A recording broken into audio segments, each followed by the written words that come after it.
GM Moving is our shared movement for movement, our collective call to enable active lives for all. So we can all move more together, whatever the weather, so we can all move our way, whatever the day. Designing moving in to our places and spaces and increasing the smiles and the sweat on our faces. Putting the joy back in the journey, encouraging play on the way.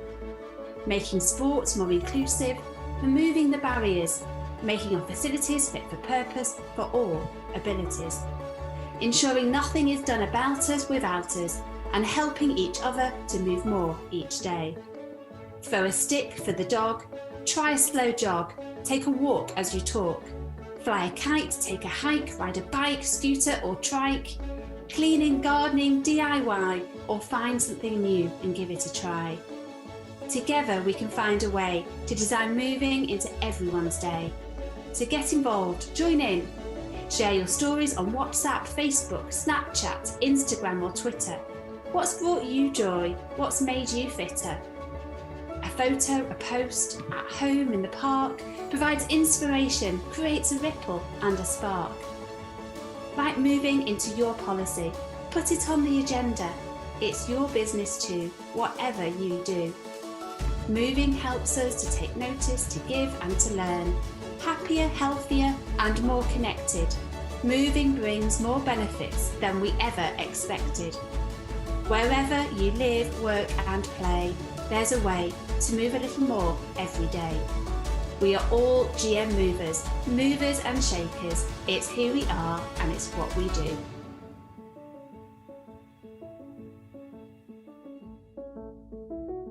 Fantastic, thank you very much for playing that video. If you've been with us all day, then you'll have seen that a few times, but each time we see it, then it just brings something else out in terms of our collective ambition here. I'd like to welcome the audience today and the panel members. My name's Katie, I'm a researcher, and it's my immense privilege to be part of the Substance Consortium who are helping to do the evaluation and learning for Greater Manchester Moving. So that means that my job is to walk alongside so many of you who are actively trying to support people to be more active and to help make sense of what's working and what's not working. We know that today is just a fantastic culmination of many years hard work and some really intense few months for a lot of people. But knowing the team and knowing all of you there, that we recognise this is just one day in a full calendar. The work doesn't stop here. In fact, this is where it really starts, and this is where we really want to understand how collectively we can actually make it possible for all people across Greater Manchester to be active. And we really understand, and we've heard lots of times today about the importance of inclusivity, of involving people, of really understanding those people who are furthest away from an active life as to what is actually getting in the way, what's not supporting them, how we are all contributing to that problem that they're experiencing. Because we know that a choice to be active is far easier for some than it is for others. And that we need to have some transformational change to ensure that people can come across and work across sector boundaries and change processes so that the resources and the information can flow to where it's most needed to support the most possible people to be active. In the last session, we heard from Andy Burnham and from Tim Hollingsworth and from Pritesh Patel and Jawida Idu and from Eve herself about how they have adapted their leadership style to ensure that we hear from more people and that they recognise that, yes, it's important for senior politicians, for senior civil servants, for professionals to make decisions about getting resources into the right places to make it easier to be active, but also that they need to cede control, to listen, to relinquish some of that decision-making power to local people, to communities, to families, to people in workplaces who frankly might know more than them about how this is going to actually work and to play out.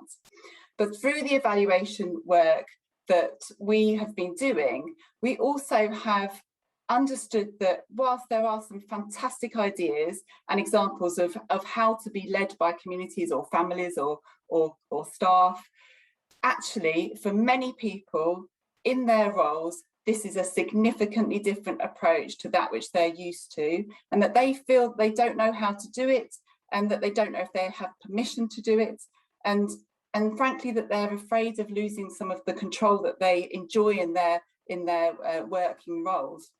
And similarly, we've heard stories from some fantastically wonderful, persistent and inspiring individuals in communities who are really leading and supporting their communities to be active, but actually they may also be in precarious situations themselves, and it's really important not to overburden just a few of those people who have stepped up for their community. So the question for the panel today, and also for all of you that are attending, is how can we really bring this to life? How can we really make sure that we're doing more of what works and stopping doing the things that don't work? There is a great panel, but I am also very interested to hear the views from people who are attending this session. And so I would love it if you could make use of the chat and share your ideas with other people about how can we really make a step change here and involve local people and focus on the strengths and the assets in local places and make more of those in a way that is fair, that is sustainable, that is equitable.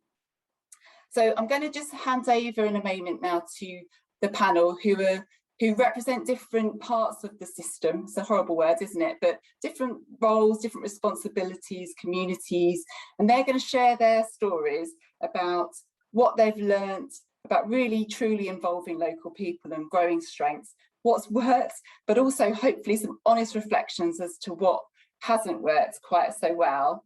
And then we're going to bring Chris in after he's listened to a few of those stories to really reflect on what that means for his role, and I'll introduce Chris Boardman in a moment as well. So first of all, I'm going to introduce Liz Windsor Walsh. Liz is the Chief Executive Officer for Action Together and also the Director of 10GM, and so she's coming to bear some of her experience of working in the voluntary community, faith and social enterprise sector. Liz, what have you learned about involving local people and growing assets to enable active lives? Thanks very much, and it's a great pleasure to be here as part of the conference today. So I think where I've seen this done best recently has been in the vaccine uptake work that we've all been doing. And that's, I think it's a good example because it shows the work we need to do together across all parts of the system, but really the way we need to do that with people and with communities. And I suppose within that work, it really, what we needed to do was understand first, and I think the 40-second video that was shown earlier today really explained that. We need to put the work in then to allay fears, provide information, and have proper conversations, dialogue, put on particular events, think about our comms, think about the language we use, think about the languages we use, and then really design around the trust and the trusted people and communities that are up and running within the neighbourhoods we work in. And I think what was really important there is the approach was really different, and it wrapped the offer around people. So there were pop-up clinics in community venues, and the comms and the dialogue was delivered by community champions and by community organisations. And I think the crux of the success of that work really came from the relationships that have actually been fostered for many years, have been built up over time. And I think that's a good sort of example for today, because I think the main learning that I wanted to reflect is that in building a true relationship, it's about what's important to other people as much as what's important to us. So, you know, we can kind of put involving people in what we want to one side and actually think about a relationship, a two-way dialogue, two-way understanding of what's important. And, you know, that's a really easy thing to say, But actually in practice, even if we think about our individual and personal relationships, it's actually a really difficult thing to do. And it makes me think of the Brené Brown example around having marbles built up in a jar over time. So each small act gets put in that jar, and that builds the foundation of the trusted relationships. And it's those relationships that we needed and we still need in order to do this work together. But it has to be two-way. So the thing that's important to the community organisation who might be running an open day, for example, you know, things that might be important to them might be chairs and help with road closure or help finding volunteers or a fire marshal. Those things are really important to people, and being seen as a trusted partner, and that those things being important when they're called upon from others is just as important as when we want to engage in a different piece of work and to engage people in what the system or other partners might think is important. And that's really important for smaller charities and smaller organisations. And then when we get to sort of the larger ones, this is where the words around strategic investment and those long-term partnerships really come to bear. When those are in place, we have the foundations to do the work together. When it's not a real relationship, it then gets in our way, it becomes a blocker, it becomes a barrier. So, you know, action together, we've learned this as much as anybody else. You know, our job as a local infrastructure organisation is all about being a connector and a facilitator of others. But I think we've also had to recognise that we've had to shift our resources to really build that connection and to be able to have that relationship across many different spatial levels, many different parts of the community, both geographical and of communities of identity. So I suppose that the kind of learning and the takeaway for me is it's got to feel like a two-way relationship, or else it's not a genuine, credible base to form the foundations for good engagement from. And I think if you ask people, they are willing to tell you whether they think this is a genuine two-way relationship. And then after you've asked, you have to reflect, and then you've got to do something about it if there's something that's helping or hindering that to happen. And, you know, there's lots of work across the whole voluntary sector.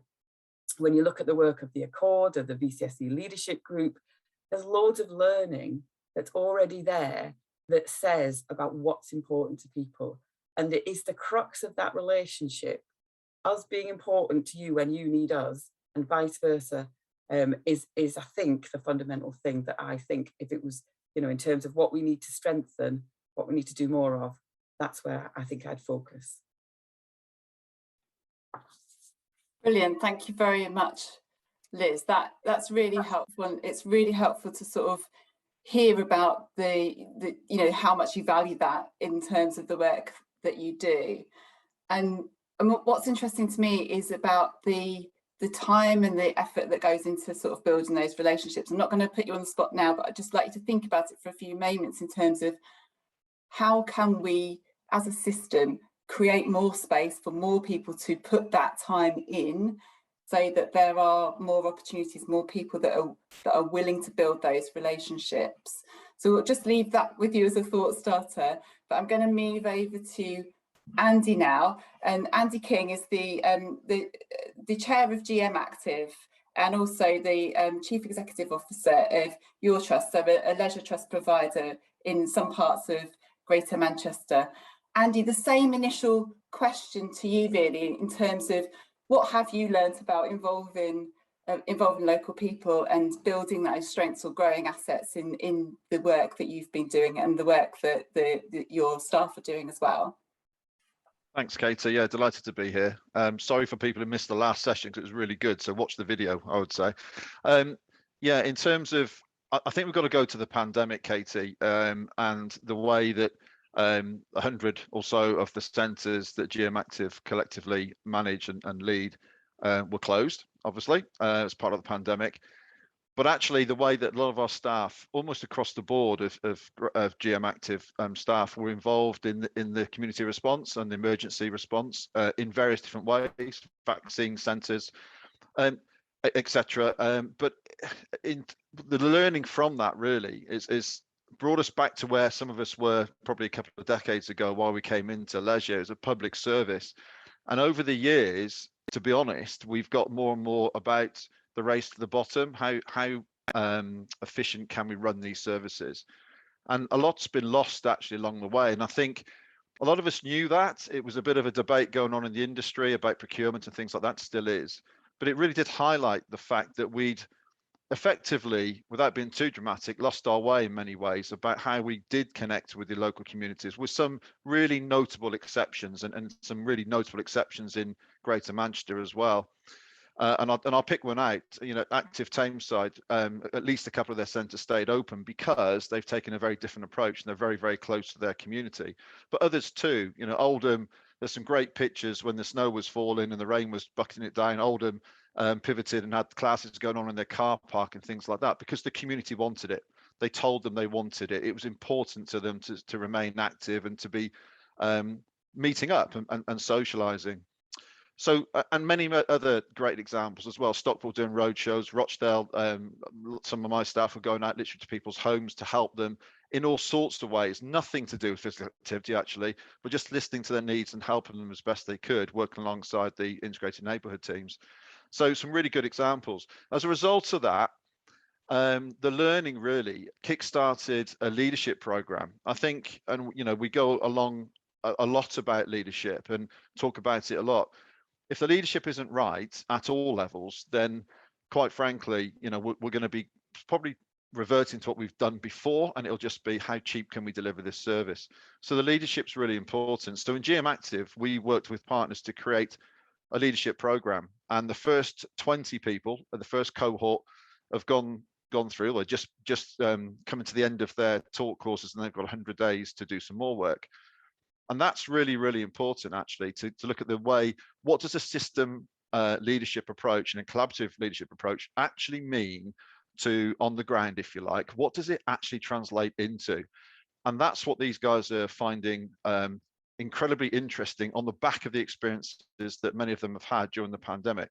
So we're really keen to progress the next cohort. Another 20 will be going through soon, but also we do feel there's an empathy gap. We don't know enough about the people that we're trying to attract, not just into our centres, but how we can actually inspire more people outside and around us as community hubs.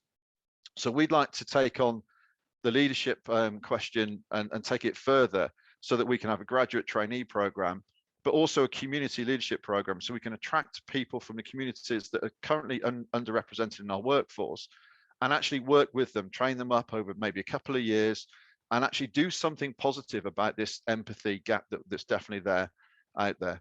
So I think many lessons. I could go on and on, Katie, but in terms of the main lessons, it's about leadership at all levels, and we're actively doing something about it.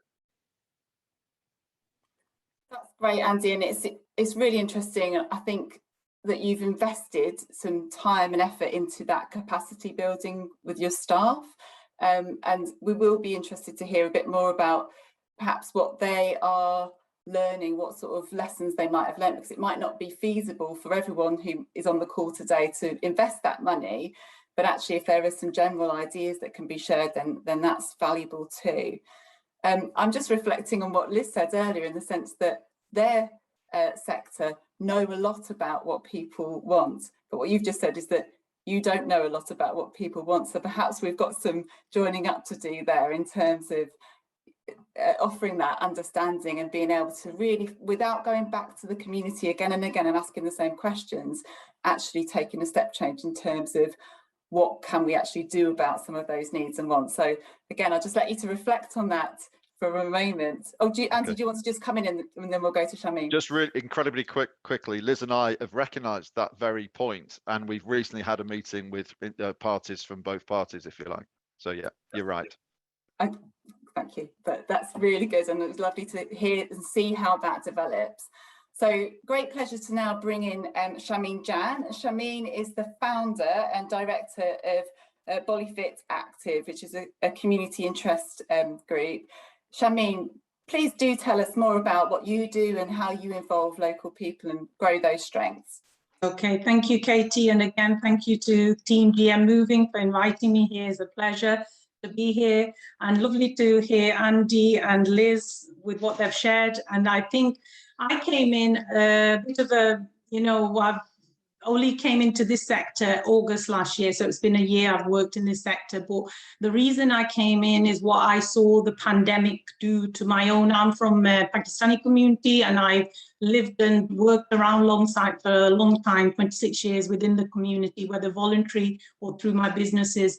And when I started seeing the exposure, what the pandemic exposed to us, the inequalities and the racism, it all made sense. I thought maybe it's a few numbers that this is happening to, but when the reports came out, I started reading them. Then I started looking at how I can support my community in a different way. So I looked into, coming into this sector, and then 3 months actually it took me before I decided I will come into this sector, because what I realized from going into different meetings, the system's not working. That's exactly what I thought, because I live in Longside. We've got MPs who are Pakistani. We've got councillors who are Pakistani. We've got great leadership, so many mosques with great leadership, so they say. But look at the community, how much it was suffering with the pandemic in so many different ways. So I came into this sector to make a few changes for my local area. And that's all I've stuck to, really. And whenever I'm doing any project or I'm talking to people, I keep my community in my mind. Why is our community suffering? Okay, so the system is we've got these kind of workers locally who are paid to do work in the community to look after the health, but what is actually happening for the community? So all these questions were in my head. So then I did convert in my business into Bollyfit, into a community interest company. And then the hurdles were many. The hurdles were many, but that was something sad actually to see, because then I used to share with my, friends. I'd say, if I was just an average person coming into this sector, I would have shied away, because I've had funders question me on things that didn't make sense. And then when I pushed through with the knowledge that I gained from other places, for example, MAC have supported me immensely with the knowledge of setting up a community interest. Even with that knowledge, I had to be a very resilient person to push through with those challenges. And thanks to God, every challenge I have pushed through, and we've got results, and we're creating results now for the community. But why, if all this, like the voluntary sector, why is it set up if it's got so many challenges, And the challenges, and as though they don't make sense, why I say that is because some of the information or some of the questioning I was like being interrogated for was not very professional. And then when I'd come out with the right knowledge and the right things to say to them, they would then back away a little and say, okay, then, But then I think, people, I've worked with this community now, the voluntary community, and with local care workers and all the organizations that are supposed to be supporting community. And no disrespect to anybody, because I've met amazing people as well. I've met some amazing people. But what I've seen is sometimes I think, do they even know their job description? Have they even read it for a long time, or have they put it away since they work now, and now they're stuck? And the other thing I saw was the engagement gap, which again Liz has mentioned. She said trusted relationships. We've not got those in the community. Community don't trust. So trusted relationships takes time to do. It takes over time, like Liz said. And the other thing, what Andy said, I love that empathy gap. We're in the social care sector, where the care word needs to be really, really looked upon, and it needs to be in capital letters somewhere now. The heart has to be, in front of us when we're looking after people. We have to do it with our heart. That's what this sector is about. So the other thing I noticed every meeting, because I just attended so many meetings to learn about this sector, and everywhere I went, it was the engagement. I felt there's no real engagement with the people who are providing amazing, where opportunities are amazing. They're there, but they're not engaging with the community who need those opportunities. That was the gap. So when I started talking about that, I ended up getting consultancy work with different organizations to make that gap, close that gap. So what I've realized is, the opportunities are wonderful, because the work we're doing at the moment and the people that we're affecting are women in the community. And when I say women, it's not just women, because I believe they are the queen of their homes. Yeah, they're the leaders in their kitchen. So when we teach them about health and about fitness, their children watch, their partners watch, they all start changing with their mother in the house. So what it is I've seen is the amount of opportunities that are available through funding. We've got fundings for Learn and Move with Bollyfit Active, which is fitness sessions, as well as training on fitness, health, personal development, training we do in that. And also we're setting up now some chat sessions, friendship chat sessions, where they'll come, they'll engage. We'll bring in the public health providers, different ones. We'll bring in Macmillan's, we'll bring in all these organisations who are struggling to engage with our community. So that's an engagement place as well. So it's amazing. And some of our women are now wanting to become Bollyfit coaches as well. So we're going to, all being well, get accredited, and we'll be doing in-house training to coach them up. So the community is ready to move with us, but we have to engage in the culturally appropriate way. So I think I'll leave it there, Katie, for now. Oh, Shamime, fantastic. And then you've covered quite a lot of ground there. It's really interesting to hear your experience. And what I've heard there is that from what you see is that there are leaders, there are people in the community who want to move this forward and want to work to support their communities and themselves and other people to be active. But actually, from your own experience, it's taken a great deal of personal resilience to kind of work through the processes, the ways of unlocking funding, the ways of creating your group to be a constituted group.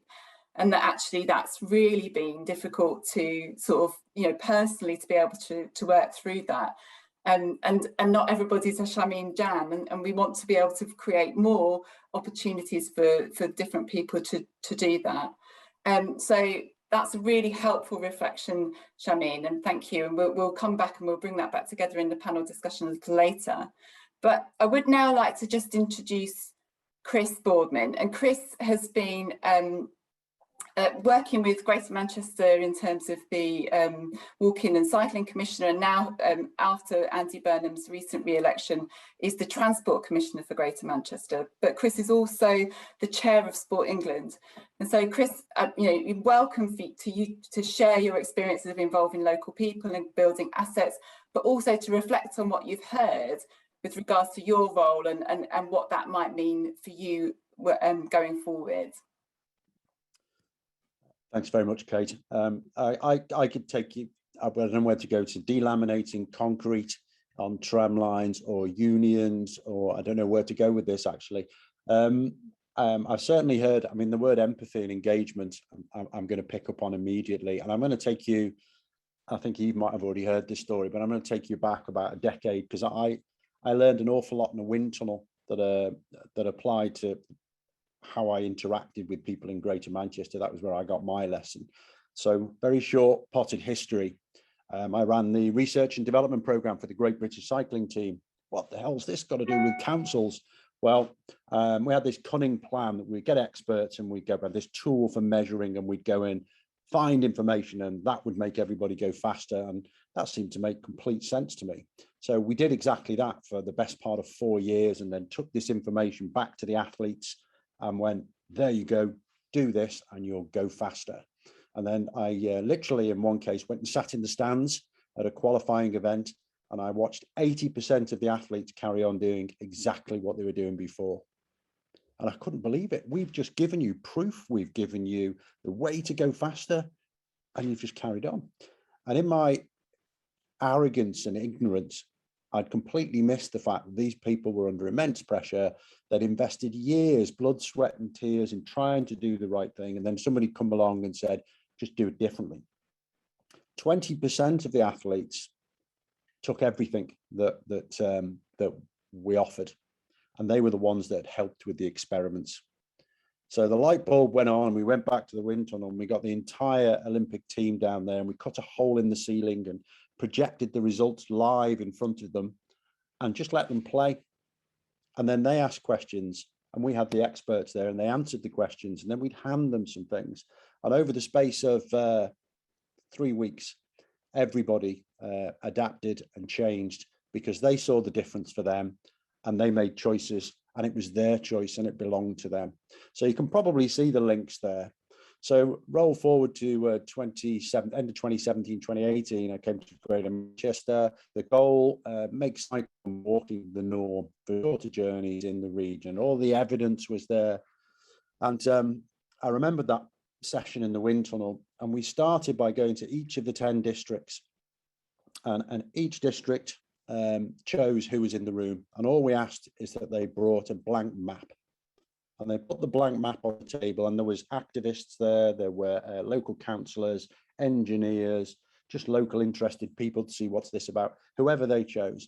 And we figuratively and literally gave them the pen and said, right, would you ride a bike outside your house? And a few of them would go, yeah, I'll do that. Okay, well, why don't you? Oh, because I get to the end of the road and, okay, what's that? Oh, it's a busy road or a railway track or a canal. Okay, well, what would you need to get over that? And where do you want to go to? And they started to draw on the map and join the lines. And literally in an hour and a half, people looked down and went, geez, this is doable. And we hadn't touched a pen. And then we asked, can we take those away, put them all together, throw it online, and ask the public what they think, which was pretty bold because, you know, this is just look at my working out.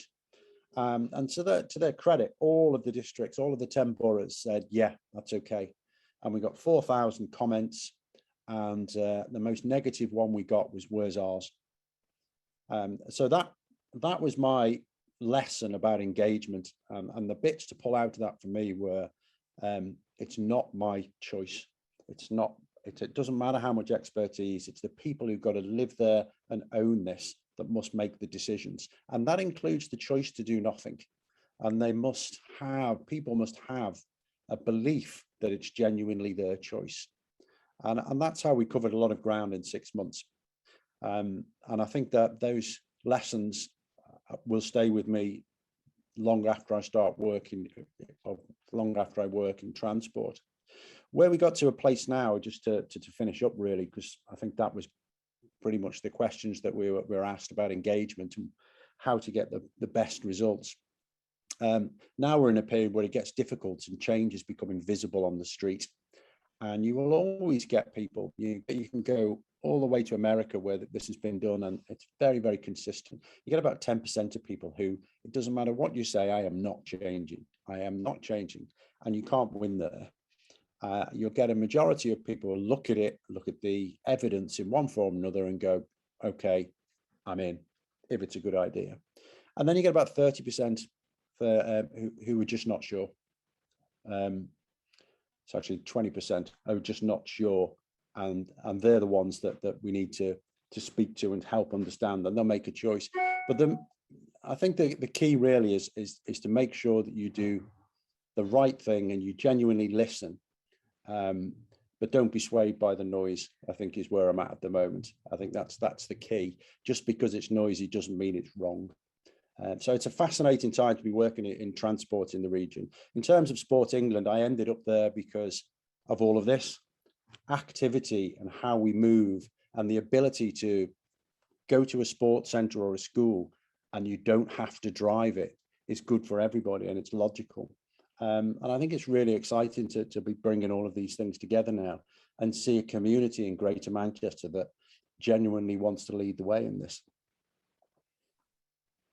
Thank you so much, Chris. And I'll start to bring everyone back into the discussion now. But just want to pick up on one thing that Liz and Shamime hinted at, in the sense that when you're working with people in communities, some of the more deprived people who are experiencing inequalities and are as a result inactive, one way of working with them is to really understand what does matter to them. And that might not be physical activity front and centre, it might be something else. And so I just wanted to sort of pick up on that in terms of reflecting on what Tim Hollingsworth said in the last session, is that for Sport England and for those of us involved in objectives around getting people more active, sometimes the first step might not be directly linked to that getting more active, but it's still important to unlock some of those challenges or to work with people in what does matter to them. So it's not an easy one to solve, but I just wanted to sort of throw that back out to see how do we frame that so that we are actually addressing some of the sort of root problems here. Chris, I can see that you've unmuted. If you've got a view on that, and then we'll go to Shamime. I think very briefly, I completely agree. I mean, I sat and had a conversation the other day where the link was made to childcare. You know, the whole point of uniting the movement is you drill down and see what are the real blockers in a local community. And they'll be different in different communities, but you start by listening, having these conversations and finding out where it is and being brave enough to say, well, actually, if it's childcare that needs to be provided or something else, if that's what's in the way, that's what's in the way. The challenge for Sport England is you have to make it very clear where it's leading, that, okay, this thing is in the way. And if we address this because that's what's needed, this is what we'll get. This is the outcome we'll get. Because not everybody is open-minded and broad as to what's necessary. And we need to make sure that we paint that picture for people, make that link very, very clear if we want to get continued support. So there's that line of sight, you know, we're dealing with this, but the line of sight to physical activity or people being more active is still there. Shamime, did you want to feedback on that question? Yes, I did. Yes, and that's very perfect what you've said, Katie, that it's not usually just going straight into some activity for people, our community. They need a stepping stone, especially the ones who are not very healthy at this moment. So we had a meeting with City of Trees. We had about 15 women, local women, because we're trying to constitute a group for one of our local parks, and they would like to have an allotment, you know, where they can go and do whatever they need to do in an allotment. But that, again, for me, it was amazing. I thought, this is the opportunity we're going to have where the South Asian community are going to come in as a family, because their husbands would like that as well. So their children would like that as well. That's what they said. Because for Bollyfit Active, we run fitness sessions for women only. And often when our women get healthy and fit, their partners want to get healthy and fit, but there's nothing available other than gyms or football. And sometimes for these kind of gentlemen who are not at the right point in their health, that they can go into a gym and do all that workout, they need a stepping stone. So even a light work at an allotment, for me in my head, it was like, this is great, they're going to get active. And then again, we're going to build a little community in the allotment, and no doubt we can start something else up for them. So it's a stepping stone. And again, for me, it's been a challenge to bring the whole community, husband, wife, children together, other than have dinners. Yeah, there's not much social activity or big weddings. So for me, this was an amazing opportunity that we could do an allotment and they'd all come together around that. Brilliant. Okay, and it's something that's come from them and that you can see you can build on that as well. I just want to reflect on something that's come up in the chat, is around, you know, this isn't just about the voluntary community sector, it's not just about the statutory sector, it's also about the private sector, and, you know, and really everyone's role across the board is how to encourage as many people as possible who have a role to play in physical activity to engage and to focus on where we can really make the biggest difference in our society. Liz, did you want to come in on that, or the previous comment? It was probably the previous one, but if you want to move us along to talk about the private sector, happy to do that. I think certainly the work that, you know, the pandemic, there was a huge response by all sectors, you know, including the private sector, and we see, I suppose, from our point of view, it's about creating the right spaces for the private sector to engage. And you're always still talking about individuals, because behind a private sector organisation is an individual, and often you can find shared ambitions, shared passions, and the ability to call on each other when you need each other. And I think that's a different types of relationships. I mean, we've just done the state of the sector as a voluntary sector recently, and that's some large scale research, which if you're interested, we can put links to on. And within that, there's a real appetite from the voluntary community-based social enterprise sector to do more work with the private sector, recognising that there is common ground. There's obviously difference as well, but there is common ground, and there's some real ways that we can work together. You know, really campaigning for the real living wage might be a prime example of that. Thinking about how can we support well-being in our workplaces. What's the commonality between the workforces across also the voluntary sector, which is is a significant employer across the city region, and also the workforces across the private sector as well. So for me, it's about creating spaces, and you need good facilitation, you need understanding, you need all the list I spoke to before, but then you need to do the work. You need to find the common ground and do the work together. Yeah, great. Andy, I don't want to put you on the spot, but is there anything to bring in here in terms of actually working across different sectors, or really finding that common ground, and supporting each other to be able to collectively come together to solve some of these problems? Because I think one of the other things that we've seen in our evaluation is that these aren't problems that just one agency can come in and solve it.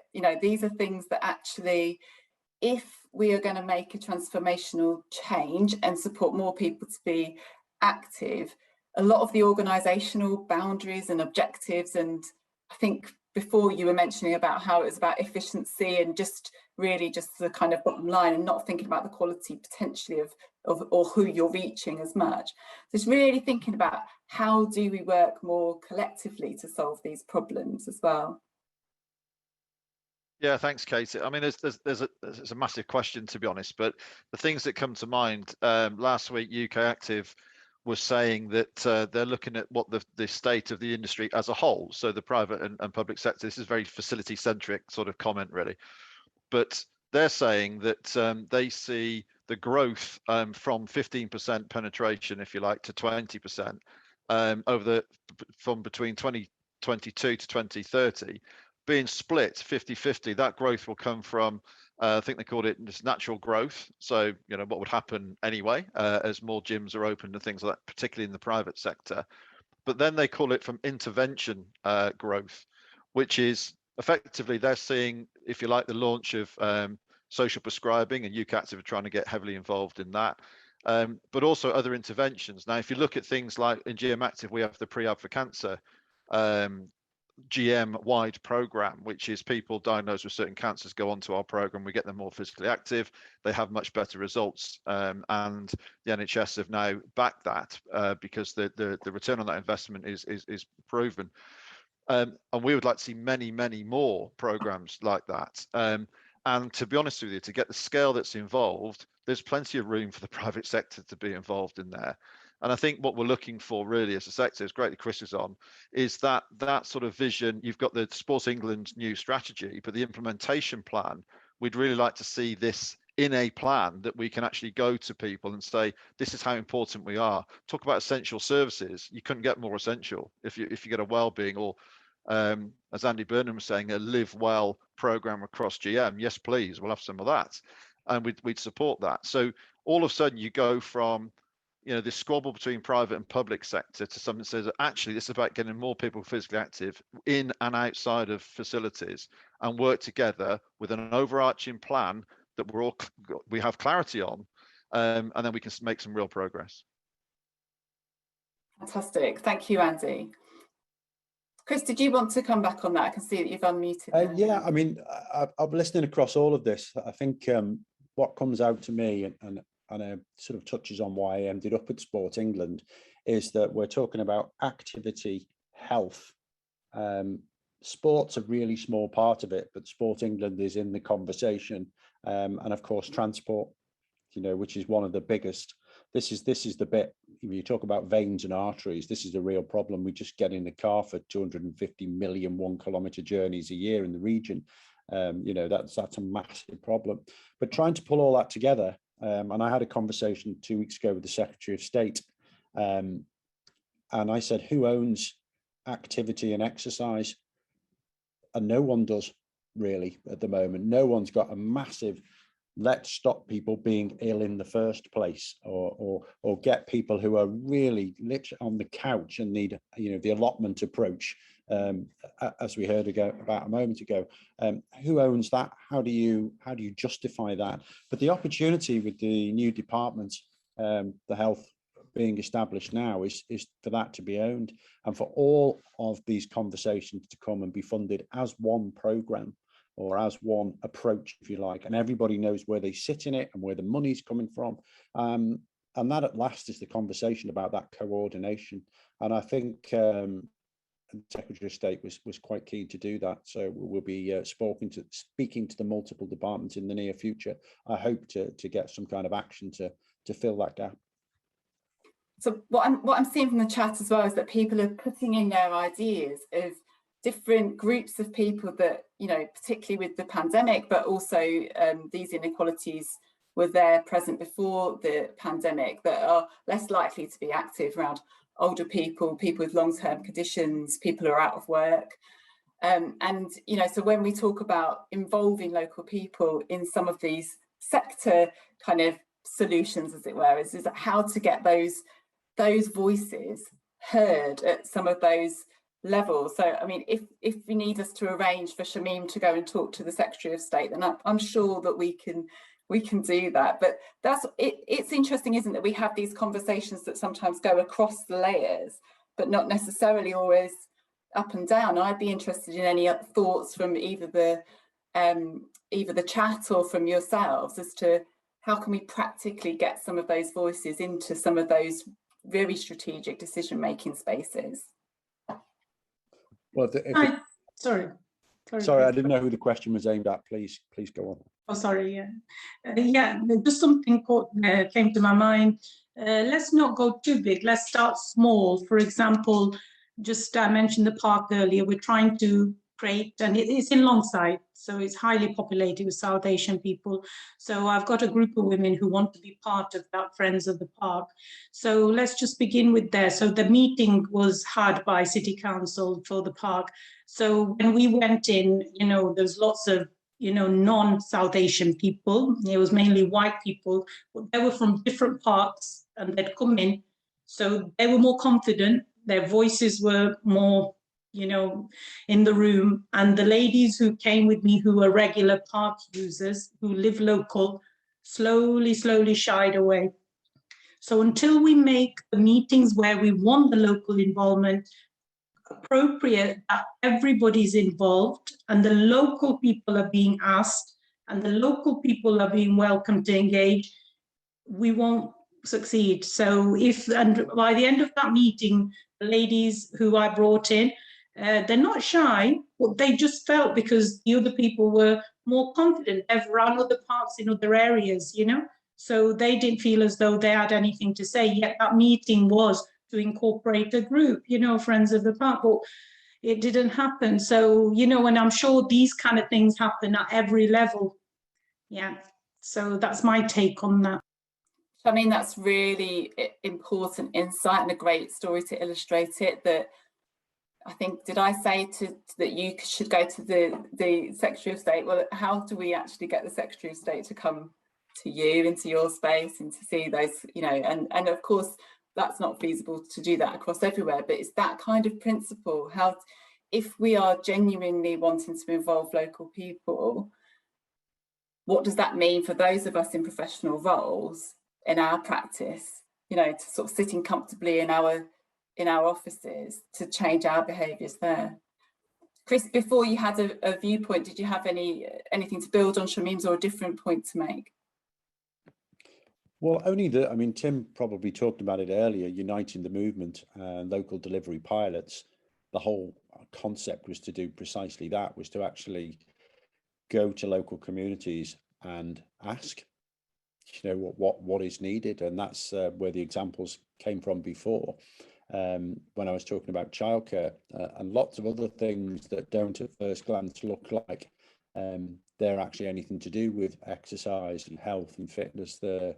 But they were, and they were flagged, and I hope it is now, that's the opportunity, a funded opportunity to go, okay, well, you decide in your area what is needed to get people more active. You decide what's needed and how it needs to be done, and that's what the local delivery pilots are set up to help deliver, and that delivery plan is in the works now to make that happen. There's been 4 years of exploration to find those routes. So the organisation, particularly specifically with Sport England, their job is to enable that. and to scale that, because it's the same, the context is slightly different, but it's the same problem across the whole nation. And I think it's really exciting. I think it's really exciting. But we have to now make it work. We've established those connections, that listening has happened, and now we need to start acting at scale and make it visible so we can make a whole new way of working normal. And that's scary and exciting in equal parts.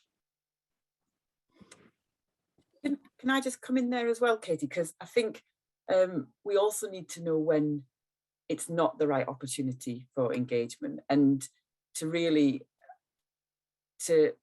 I mean, in Rochdale, there's a thing called a cooperative engagement framework that we support partners to kind of really reflect on. Is this a genuine opportunity for good dialogue? What are the parameters that we can change? What are the real resources that are going to go into making it happen once people have told you what they think and what they need? And I think, you know, there's some beautiful examples of that within the local pilot work. And in Tameside, for example, there's the LGBT community and the sort of work with young people to actually say, we know that there's a bit of a gap here. And what we're going to do is enter into deep dialogue. We're going to really understand and foster the right kind of relationships, but then also move the resources, move the things that make that resources work, like some of the project management capacity you need to then drive through programs and ideas. So it's around really thinking through, is there a genuine opportunity to do things differently in relationship with each other? And if not, then I think we have to also be mindful of where we've done some consultation and got a flavour of people's opinions, but that doesn't necessarily help us kind of tailor and flex the approach and the work that really means that we can individualise it. Because obviously, whenever we talk about kind of communities, it's really challenging to not think in the lens of community geography or community of interest or, you know, kind of particular lens around inequality, when obviously all of us are people, and within that we have huge layers of complexity, and we change over time, don't we? So I think it's that dialogue, that ongoing space for that to be built up that really makes a difference. And where that doesn't exist, you know, we can't pretend it's there. We have to be really mindful that it's not a space that we've decided, you know, we do value that, we do resource that, we will make it happen. And if that's the case, then fine, we just say that, you know, we don't pretend something when it's not. We have to kind of, you know, be really genuine and understand what some of the words mean when we use them in this context as well. Thank you, Liz. That's really helpful. And I just reflect back on something you said at the start as well, is around the idea of designing around communities and all that sort of breadth of what that might mean. And do you mean as well that if you are sort of placing the emphasis of that design, it also, the resources follow and flow and are there, remunerate the people who are taking part in that activity fairly, you know, just creating a situation where the work and the resource therefore is done in a different place, at a different place. Just reflecting on, there's lots of chat questions coming in now, but just something that James put in terms of, you know, we know by now probably some of the real things that are in the way. How can we move at scale? But also what was reflected in the last segment was we were talking about actually change happens kind of person by person. And so this idea of scaling is that there's not one right solution necessarily, but perhaps a process or a way of working, that if we can get that sort of to be the usual way of working across more people, then that's where the scaling comes. There's not just one solution. Am I making sense there? I realise I've just gone on a bit. Yeah, you're certainly making sense, Katie. And I think it's a difficult question. So maybe we're all pausing to kind of reflect on that a bit. But I suppose from my perspective, what I see is that we ask people a lot what the problem is. And I think there's loads of data out there in lots of different parts of the system that say, and the charitable sector itself, you look at what our job is sometimes to respond to where the gap is, where things aren't quite working as smoothly as they need to be. And so there's lots of information out there. There's lots of evidence that shows us and can point us where the blockers are in the system. But unless we put resources into unblocking from different directions and work together to be able to say, right, we tried that, it didn't really work. Let's try it again from this angle. Let's really take away it being somebody's fault, but thinking about how it's a shared problem. Unless we can do that, then essentially we're asking people what the problem is and not responding, not being able to provide a solution. And the more you do that, then you get the kind of consultation fatigue, you get that frustration from people say, well, I've told you 100 times what the problem is. And from the, the person's perspective, within the system, they're trying really hard within that system, sometimes in isolation as well, to try and move and shake things, when it needs to be a multi-layered, multi-partnered approach to that system change. And that requires trust and facilitation in its way as well. There's some really interesting work coming into Greater Manchester around changing futures. It's going to be really interesting. That's really about supporting people with multiple disadvantage in the system. And that's going to have some resource around system change as well. There's great opportunities to do some learning there alongside that we can pull into different parts of the work as well. I think that is the sort of final question, really, to just go round the group now, is to think about, there are some good examples. We've seen some personal stories. We've seen some sort of changes. This is now about creating an environment where these aren't just sort of the unique stories that come to the bubble to the surface, but they're the stories that are part of everyone's lives, and that we can point to multitude examples. So maybe just one thing that you feel that can help to unlock the potential of those individuals that we have in our communities, our families and our workplaces to support greater levels of activity. Is there just one thing that we could take away from this session? And there's lots of examples coming in the chat. It's very exciting, and new research coming all the time. So I just want one takeaway really from each of you before we close this session. Andy, are you ready? Good, thank you. Yeah, thanks, Katie. I think the Tim mentioned in the previous session about resource, and I think we're never going to be given all the resources we would ideally like. That's not going to happen. So I think one of the answers, some resource would be nice, but I think the answer is in collaboration. So you picked up on it earlier, Katie, about what can we learn from the voluntary sector and work alongside them, and vice versa. What can they know that we're up for, if you like, as a leisure sector and a sports sector? But equally, we've recently had meetings with public health specialists, and they can't believe what we're already doing, let alone what we'd like to do. So it's drawing those together, which in turn will help those people that we're trying to help most. And the biggest thing I'll go back to is the empathy, taking time to understand those people first and foremost, not assuming you know. That's it. Thank you so much. Shamime, do you have one reflection? Yeah, three.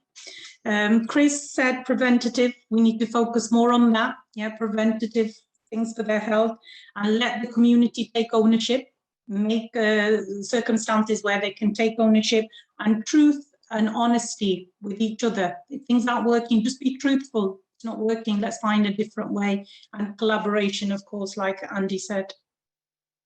And that's interesting. It's come up in the chat as well, Shamime, just to pick up the idea of we might not solve this first time around, but it's okay to learn and then go again and try again, and not just to sort of look for that magic thing that's going to solve the problems, but it's an iterative process. So thank you for picking up on that, Shamime, too.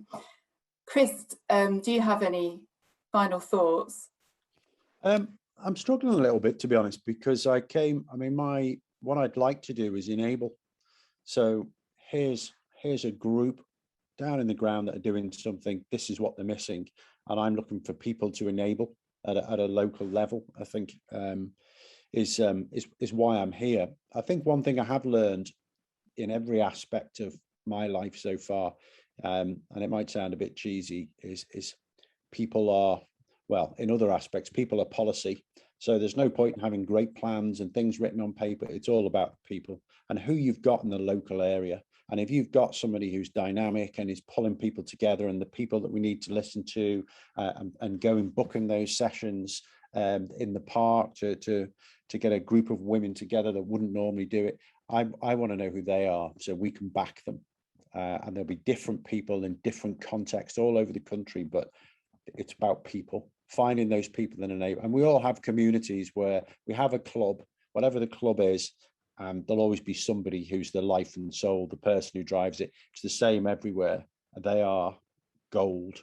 And finding them and backing them, I think, is key. And I was mentioned earlier, let's not try and do everything all at once, but let's find some things we can win at and some people who are doing good stuff and get behind them. And I hope that, and certainly in terms of Sport England, that's exactly what we're gearing up to do now, is to back and resource the people who've got something to do and can show that they can deliver outcomes for the community. Thanks ever so much, Chris. Liz, you sort of kicked this one off, but if you've got one final reflection, I'm happy to hand over to you for that final reflection. I suppose what I'm reflecting on is Chris's example in the wind tunnel and my examples in kind of grassroots community organisations. And really the kind of the learning's so similar that people won't believe it because we've said it. They won't trust it because we've said it. They've got to experience it. They've got to then feel it as part of their own, framework and from their perspective. So I guess, whatever sector, whatever parts of the system, or whatever our kind of experiences, fundamentally we all want the same kind of part. That we all want the same thing. And so it just struck me that Chris's example in the wind tunnels was so very different to mine. But also the foundations of it are so similar. Brilliant, thank you, Liz. I've done terrible churn, we're 2 minutes over, but it was such a rich conversation, and the chat is also extremely rich with lots of really interesting thoughts and comments that I don't have time to bring in today. But Hayley's mentioned that we will be writing that up and that will be available as a reflection after this session. I'll just remind everybody that yes, it's a strategy launch, but really it's much more about everyone here. It's not the words on the page, but it's the commitment and the involvement of everybody that's participated. So thank you everyone for your time in the chat. Thank you to the panel. And I think I'm handing back to Eve for a final session to sort of wrap up what we've learnt and what we might be taking forward. Being active for 30 minutes every day. No chance. But what if we found the time? A few minutes here and a few minutes there. So while you're making a brew or catching up on your day, while you're cooking up a storm, or when the kids are giving you the runaround, let's find those 30 minutes where we can and keep moving.